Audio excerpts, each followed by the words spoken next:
Sir, Maharashtra में जो हुआ है भीमा कोरेगांव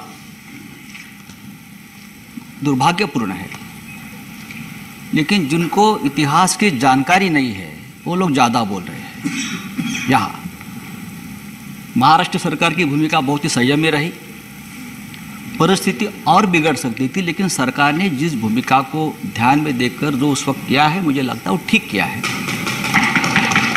दूसरी बात है सर, मैं यहाँ सुन रहा हूँ कि कुछ लोग बार बार उसका ब्लेम करते हैं हिंदुत्ववादी संगठन को। वहाँ किसी का कोई रोल नहीं रहा है, मैंने देखा है।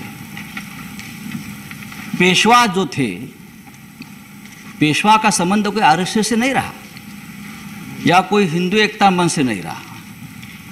पेशवा छत्रपति शिवाजी महाराज जो मराठा साम्राज्य के सबसे बड़े प्रमुख रहे, मराठा साम्राज्य का एक भाग रहा पेशवा, और पेशवाओं की लड़ाई रही थी अंग्रेजों से, ईस्ट इंडिया कंपनी से, ये भी ध्यान रखना चाहिए।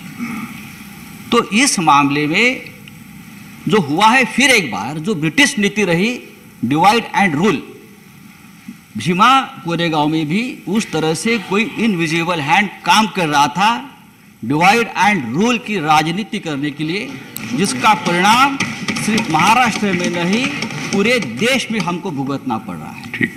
मैं आज भी कहता हूँ, महाराष्ट्र में जो परिस्थिति आज बनी है, महाराष्ट्र मुंबई एक देश का एक आर्थिक रीढ़ है, उसको खत्म करने के लिए, उनको अनस्टेबल करने के लिए और देश को आर्थिक दृष्टया कमजोर करने के लिए अगर ये कोई साजिश हो रही है तो सिर्फ ये भूमिका राज्य सरकार की नहीं है, मैं कहूँगा केंद्र सरकार ने भी उस पर ध्यान देना चाहिए और महाराष्ट्र को इस स्थिति से बचाना चाहिए। धन्यवाद।